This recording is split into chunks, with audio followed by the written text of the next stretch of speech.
So in this video, I'm going to do another example about finding an equation of a line, just in case you want a little more practice with this or need some more clarification. So this problem is going to mix some function notation into our work with lines. Should be some good practice combining ideas together. Okay, for this example, let's assume if we have the function g of x equals x cubed, then let's find an equation of the line through the point 2, g of 2, with a slope of -5. So here we're given a function and we're given a point, but we're given 2 and g of 2, so we're going to need to unpack that a little bit. So let's start with that 2g of 2.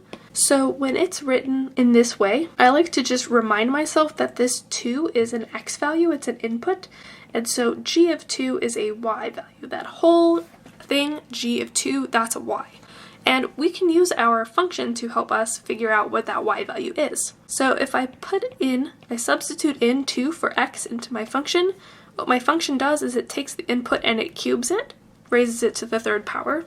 So I have 2 cubed, which is 8. So this tells me that my y value is 8. The y value that goes with 2 as an x value is 8. So really, the point I have is 2, 8.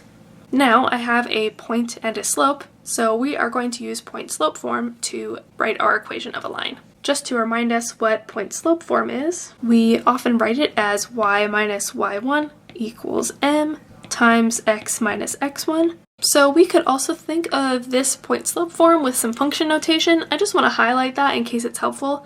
So our x1 is 2, and that 8 is our y1, but you could also think of it as g of x1. So it's the output that goes with x1.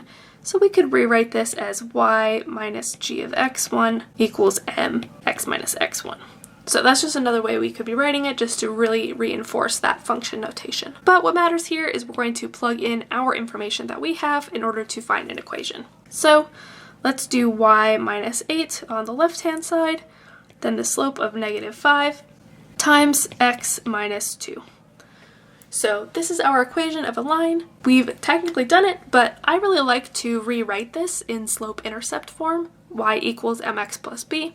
I just think it's cleaner and clearer to see what's going on.